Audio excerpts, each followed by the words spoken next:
గారికి ముందుగా ఉగాది రోజే పూర్తిగా మతి చెల్లించి మాట్లాడుతున్నారని క్లియర్ గా అర్థమవుతుందండి. ఉగాది రోజు ఒక హిందువుగా ఉండి ఎవరైనా మనం పూజ చేసుకొని ఆ రోజు మన సంవత్సరం అంతా మంచి జరగాలి. ఒక ప్రజాప్రతినిధిగా ఉండి గత ప్రభుత్వంలో ఉండి ప్రజాప్రతినిధిగా ఉన్నారు. అప్పుడు ఆవిడ ఏం కోరుకోవాలండి? అటువంటి స్థానంలో ఉన్న ఆవిడ ప్రజలందరికీ మంచి జరగాలి, రాష్ట్ర ప్రజలందరూ బాగుండాలని కోరుకోకపోవడం తప్పించి ఆవిడ ఉన్న ముఖ్యమంత్రి గారి మీద ఎటువంటి నీచమైన వ్యాఖ్యలు చేశారో అది పూర్తిగా మేము ఖండిస్తున్నాం. ఎందుకంటే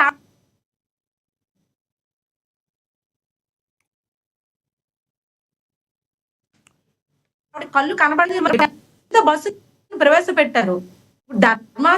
ఇప్పుడు హిందూ ధర్మంలో ఏముందండి? తిరుపతి వెళ్ళినప్పుడు వస్త్రాలు సతీ సమేతంగా ఇవ్వాలని ఉంది గాని ఉగాది రోజు సతీ సమేతంగా వినాలని ఎక్కడా లిఖించలేదు కదండి. మరి అది అందరికీ ప్రతి ఒక్క హిందువుకి తెలిసిన విషయమే. మరి ఈవిడ మరి హిందువో కాదో మరి అర్థం కావట్లేదు. ఆవిడకి మతి చెల్లించి మాట్లాడుతున్నారో అంటే ఇంకొక సాటి మహిళ అయ్యుండి లావణ్య గారు ఒక మహిళ అయ్యుండి ఇంకొక మహిళని ఒక చాలా డిఫరెంట్ వర్డ్ పాలు పితుక్కుంటున్నారా అనే మాటని తీవ్ర అభ్యంతరం చెప్తున్నారు అందరూ కూడా. ఏమంటారు మీరు అసలు? అటువంటి మాటలు ఒక మహిళగా మాట్లాడినందుకు ఆవిడకి ముందు సిగ్గులేదండి. ఆవిడ దానికి పశ్చాత్తాపం కూడా పడట్లేదు. ఆవిడకున్న అలవాటే అది. అటువంటి నోరు దురుసుతోనే ఈ రోజు ఆవిడ పార్టీ వైసీపీ పార్టీ గాని ఆవిడ గాని అధపాతాలానికి వెళ్ళిపోయారు. ఆవిడకి ఇప్పుడు వచ్చి ఉంటే ఖచ్చితంగా ఇలా మాట్లాడే వాళ్ళు కాదు. అది ఒక సైకో సంబంధించి సైకో మైండ్ తోనే ఆవిడ మాట్లాడారు. ఒక స్త్రీకి మంత్రి గారి భార్య స్థానంలో ఉన్న ఆవిడకే ఆవిడ విలువ ఇవ్వనప్పుడు సాధారణ మహిళలకు ఆవిడ ఏం విలువ ఇస్తారండి? రాష్ట్ర ప్రజలకు ఆమె ఏం మెసేజ్ ఇస్తున్నారు? ఆవిడ ఆ విధంగా ప్రవర్తించి ఆవిడ ప్రవర్తన పరాకాష్ఠకు చేరిందని ఈ రోజే మన ఉగాది రోజే మన నిదర్శనం అవుతుంది. ఆవిడ ఒక ముఖ్యమంత్రి భార్యని ఆ విధంగా మాట్లాడి పాలు పితుకుతున్నారా, గాడిదలతో పోల్చి ఆవిడ యొక్క నీచమైన నోరుకి అడ్డు అదుపు లేని సందర్భంగా నేను ఇటువంటి దాన్నే నా నోటికి ఉండదు, నేను నీచమైన మాట్లాడతాను అని జనాలకు తెలిసేలాగా ఆవిడే బహిరంగంగా మాట్లాడారు. ఇప్పుడు రోజా గారు చేసిన వ్యాఖ్యలకు సంబంధించి మరి మీ ప్రభుత్వం ఏమైనా చర్యలు తీసుకునే అవకాశం ఉందా? అసలు వీళ్ళని కంట్రోల్ చేయలేకపోవడానికి గల ప్రధాన కారణం ఏంటారు? వాక్ స్వాతంత్రమే కారణం అంటారా? ఏమైనా కంట్రోల్ చేయగలదా మీ ప్రభుత్వం? లేదండి. ముందుగా తెలుగుదేశం ప్రభుత్వం అయినా ఇప్పుడు ఉన్నటువంటి నారా చంద్రబాబు నాయుడు గారు ముఖ్యమంత్రి గారైనా ఒక క్రమశిక్షణ కలిగినటువంటి పార్టీ ప్రభుత్వం. వాళ్ళలాగా సైకోయిజాన్ని చూపించే ప్రభుత్వం కాదండి మాది. వాళ్ళ యొక్క పాపాన వాళ్ళే పోతారు. అందరూ ఎలాగో చీకు కొడుతున్నారు, వాళ్ళని పట్టించు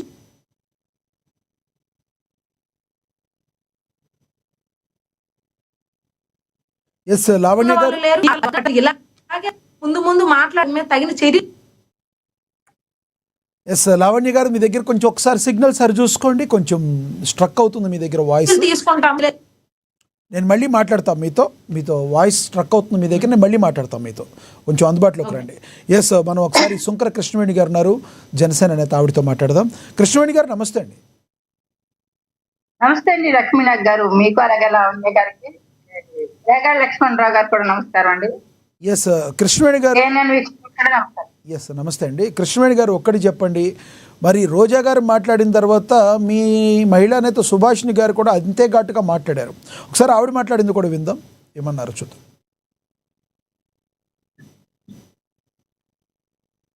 సంతోషంగా పండుగను జరుపుకున్నారు జగన్ గారు, భారతి గారు. మరి ఈ భారతి అనే అడ్డగాడిద 5 ఏళ్ల ముందు ఎక్కడ పోయిందమ్మా? మేము అనకూడదు, నువ్వు అన్నదానికి నేను చెప్పాను. యస్మిన్ యథావర్తితవ్యయో మనుష్య తస్మిన్ తదావర్తితవ్యం స్వధర్మ. అంటే ఏ విధంగా అయితే ఒక వ్యక్తి మాట్లాడతాడో అదే విధంగా తనను మాట్లాడడమే ధర్మం అని ధర్మం చెప్తుంది. కాబట్టి మరి భారతి అనే అడ్డగాడిద వస్త్రానికి ఎందుకు రాలేదు? భారతి అనే అడ్డగాడిద ఎందుకు ఇన్ని రోజులు పూజలు చేయలేదు?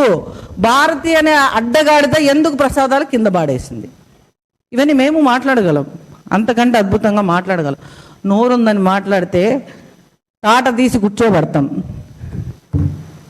ఇంకోటి ఏదో మాట్లాడింది మా అక్క, నగరిలో నిన్నైతే పట్టించుకునే దిక్కు లేదు కాబట్టి నువ్వు ఇలా రోడ్ల మీదకి వచ్చి కనీసం నగరిలో నువ్వు నీతో పాటు ఉన్న కార్యకర్తలకి ఉగాది రోజు ఏం చేసావో ఒక మాట చెప్పు చూద్దాం. నగరిలో ఒక అడ్డగాడిద తిరుగుతూ ఉంది. సమయం వచ్చినప్పుడు ఆ గాడిదకు చెప్తున్నాము, ఆ గాడిదకు ముఖ్యంగా నగరిలో ఉండే అడ్డగాడిదకు చెప్తున్నాము, సమయం వచ్చినప్పుడు ఆ గాడిదకు పాలు కాదు కదా, తోలు కొవ్వు అన్ని పిండి పక్కకు పెడతాం. పాలు పిండడం కాదు, పాలుతో సహా తోలు ఒలిలో ఉండే కొవ్వు కూడా పిండేసి పక్కన పెడతామని ఈ సందర్భంగా తెలియజేసుకుంటున్నాను. రాష్ట్ర ప్రజలు కోరుకునేది ఏంటి అంటే సుభిక్షమైన పరిపాలన. ఆ పరిపాలన పవన్ కళ్యాణ్ గారు నిన్న ఉగాది సంవత్సరం, నూతన సంవత్సరం, పరాభవనామ సంవత్సరంలో చంద్రబాబు నాయుడు గారు, పవన్ కళ్యాణ్ గారు ఎంతో బృహత్తరమైన కార్యక్రమం, వికలాంగులకు ఉచిత బస్సు ఏర్పాటు చేసి, అంటే బయటకు వచ్చి ఆర్భాటాలు అంగులు చేయాల్సిన పని లేదు. పూజలు పునస్కారాలు ఎలా చేయాలో, ఎక్కడ చేయాలో ఎవరికి వాళ్ళకి తెలుస్తుంది. బయటకు వచ్చి 4 అక్షింతలు మొఖాన కొట్టుకొని లేదంటే తల మీద నీళ్ళు జల్లేసుకొని నేను పూజ చేసేసాను అని ఆర్భాటాలు చేయాల్సిన పని లేదు. పూజలన్నీ బయట పెట్టుకోవాల్సిన పని లేదు. రోజా, మీ అన్న ఇదే ప్రభుత్వంలో ఉన్నప్పుడు ఏం చేశాడు? ప్రభుత్వంలో ఉన్నప్పుడు ఎందుకు మీ అన్న కానీ మీ వదిన కానీ పాపం వచ్చి బయటకు వచ్చి పూజలు చేయలేదు ఎందుకని? ఈ రోజు వచ్చి గుర్తొచ్చిందా నీకు? ఈ రోజు నీకు బిఆర్ నాయుడు గారిని మాట్లాడుతున్నావా? నీకు సిగ్గుంది అసలు? రాజీనామా చేయాలి, అసలు సంబంధం లేని మాటలన్నీ మాట్లాడతా ఎక్కడికి పోయారు? అవును, గాడిదలు కాస్తున్నారంటావా? మీరందరూ అడ్డమైన గాడిదలు కాబట్టే మిమ్మల్ని మళ్ళీ తిరిగి ప్రభుత్వంలోకి రాకుండా చేయడమే మా ఉద్దేశం. కాబట్టి అదే పనిగా ప్రజల పక్షాన ఉంటున్నాం కాబట్టి మిమ్మల్ని ఖచ్చితంగా. రైట్. మరి మీరు కూడా ధీటుగా స్పందించారు, కానీ ఆవిడ ఏమన్నారో ఆవిడని అనాలి, కానీ భారతి గారిని అంటాం మీరు ఏ రకంగా చూస్తారు? అనొచ్చు అంటారా? భారతి గారికి సంబంధం ఏముంది దీనిలో?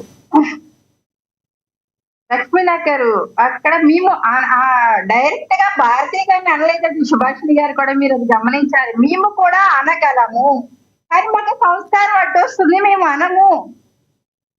అనగలం కానీ అనము అని ఆవిడ చెప్పారు. ఆవిడ భారతి గారు ఇలాగా అడ్డగాడిదా అది ఇదని మాట్లాడాడ, కానీ ఒక గౌరవ ముఖ్యమంత్రి గారి భార్యను పట్టుకొని హెరిటేజ్ లో పాలు పిసుక్కుంటున్నారు. గతంలో కూడా రోజా గారు భువనేశ్వరి గారిని ఏ రకంగా